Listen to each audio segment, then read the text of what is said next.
Hello good morning new day new ब्लगमा तपाईहरुलाई एकदम वेलकम छ। आज चाहिँ म एकदम रेडी भएर चाहिँ जयगाउँ जाँदैछु हैन। र जयगाउँमा चाहिँ सानो काम थियो, त्यही भएर त्यो काम गर्नुको लागि चाहिँ हामी बिहानै निस्केको, फेरि फर्किनु पनि पर्छ, त्यही भएर र यो चाहिँ बाटोमा भेटिने रोडको भ्यू। र म चाहिँ यहाँनिर सिमारा आइपुगे, सिमारा बाइपासमा आइपुगेर एकछिन रोकेको। अन्त यस्तो छ यसको नजारा चाहिँ। ल है म चाहिँ अब यहाँनिर डर लाग्यो र म चाहिँ यहाँनिर पुग्नै आँटिरहेको छु। र म चाहिँ यहाँनिर डेस्टिनेसन आइपुगे। डेस्टिनेसनको नजारा चाहिँ यस्तो रहेछ हो। मैले चाहिँ अर्कै सोचेको थिएँ, यहाँ चाहिँ अर्कै भएर गयो। यो चाहिँ जयगाउँ यस्तो रहेछ। जयगाउँको बजारै होला अब होइन। अन्त अब चाहिँ भुटान गएको ल साथीहरू।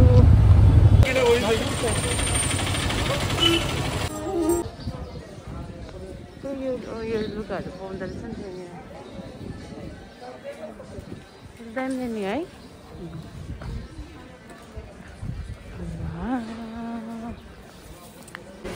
दामी है। म चाहिँ अब यहाँनिर भुटानभित्र पस्न आँटेको छु। यो चाहिँ भुटानको एन्ट्री गरेँ। एन्ट्री गरेर भित्र पस्दा चाहिँ यस्तो रहेछ।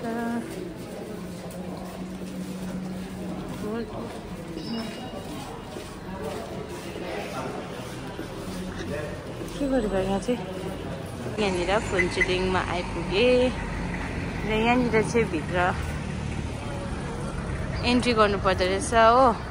त्यहाँदेखि सबै एन्ट्रीको लागि त्यहाँनिर आधार कार्डहरू माग्दो रहेछ। त्यहाँदेखि म चाहिँ यहाँनिर भुटान एन्ट्री गरेको छु। यो चाहिँ फुन्चुलिङ हो। अब यसबाट कहाँ जानुपर्ने मलाई पनि आइडिया भएन, तर पनि अब हामी यता र उता जानेवाला छौँ हेर्नुको लागि। पुरा घाम लागिरहेछ, गरम भयो, पुरा काम पनि हुँदो रहेछ हो। माथि हो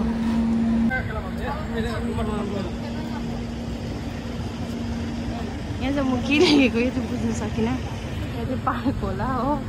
पार्कमा गएको, भुटानको पार्कमा।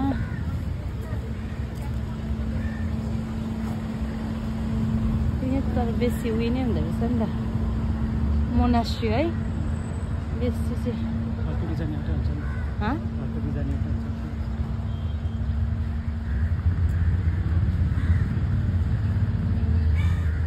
तर यति हो कि अलिकति हाम्रो हेरी चाहिँ अब यहाँ चाहिँ अलिकति मान्छे कम्ती। प्लस यहाँको यस्तो सबैतिर हामी चाहिँ म चाहिँ भित्र चाहिँ पस्दिनँ साथीहरू, बाहिरबाट एक राउन्ड गरेर हेर्नेवाला छु के छ भनेर।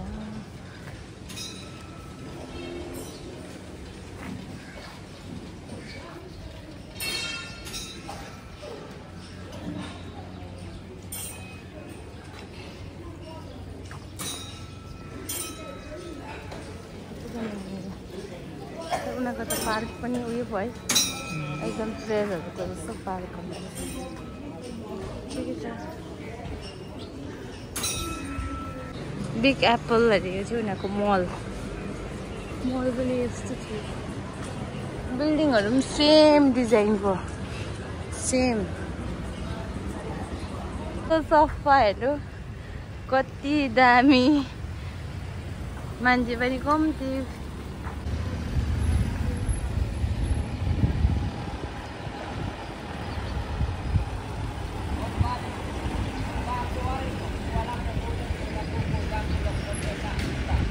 उनीहरूकै भाषामा बात मारे मान्नु छ।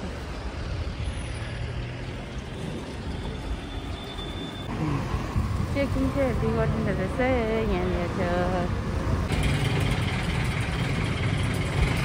कति सफा हो।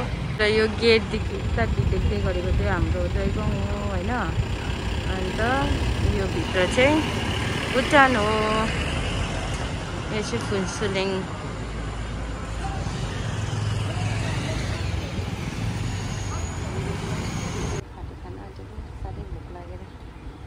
छिटो आइपुगेछौँ केही छैन खानेकुरा पनि भुटानको साफाले खाएको है मिठो रहेछ मासु भक्कु दिँदै गाडीहरू लिएर आएको छ भने चाहिँ यहाँनिर यो लिङ्कमा गएर चाहिँ पहिला रेजिस्टर गर्नुपर्दो रहेछ अन्त जान्दा हुँदो रहेछ नि त त्यसमा त्यही कारण चाहिँ म चाहिँ अब यहाँ रेजिस्टर गर्न आँटेको भुटान पछि है हामी चाहिँ यहाँनिर घुम्नु निस्केको भुटानभित्र तर कता जानुपर्ने त्यो याद छैन भ्यू पोइन्ट यता भ्यू पोइन्टहरू छ अरे न यस्तो हाम्रोमा गाइड छ न के छ तर पनि रोड छ स्कुटी छ कुदेर गएको छ कता कता हो याद छैन चेकपोस्ट चाहिँ नपुग्नु भनिन्छ चेकपोस्ट पुग्यो भने चाहिँ त्यति फाइन लाग्छ अरे हो भनेर चाहिँ त्यही कारण चाहिँ हामी चाहिँ यहाँनिर अब बिल्डिङहरू चाहिँ दामी दामी सबै त्यो अपार्टमेन्टहरू पनि यस्तो दामी दामी छ अब अपार्टमेन्ट चाहिँ सफा अनि मलाई चाहिँ लागेन र त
थिम्पू जाने बाटो रहेछ अनि हामी चाहिँ यहाँनिर रफ बाटोसम्म आएर रफ अरे यदो बाटो रहेछ यहाँ आएको कि यहाँदेखि चाहिँ ऊ तलबाट आएको हामी यहाँ हो त्यो योवाला चाहिँ हाम्रो फुत्सुलिङ कता जानु भ्यू पोइन्ट छ अरे अब कता जानुपर्ने भएर चाहिँ हामी चाहिँ यहाँ आइपुग्यो यहाँसम्म हो अरू याद भएन कता जान्छ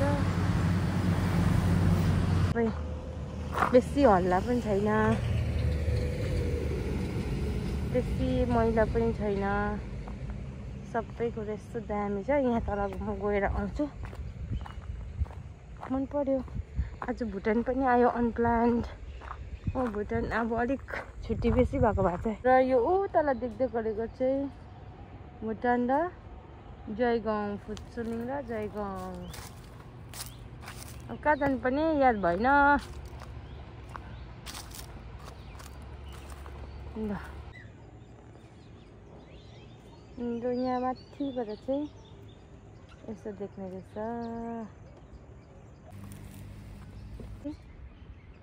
यो चाहिँ चेकपोस्ट त्यहाँबाट चाहिँ थिम्पू जान्छ पारोहरू जाने रहेछ अनि अगाडि थिम्पू जानु छ भने त्यहाँनिर पास काट्नुपर्छ अनि तर हामी चाहिँ यतै रुकेको त्यहाँ गएर चाहिँ अब हामीलाई एकदम पैसा माग्छ होइन त्यहाँ फाइन काटिन्छ त्यही भएर चाहिँ हामी यहाँबाट फर्किन आँटेको अनि अब टाइम पनि थिएन उता जाने होइन नेक्स्ट टाइम आउँदा चाहिँ स्योरली त्यो बाटो जानेवाला छौँ र आजको लागि चाहिँ यति नै यहाँसम्म मात्रै त्यहाँदेखि चाहिँ अब रिटर्न हामी चाहिँ बाई बाई भुटानलाई पनि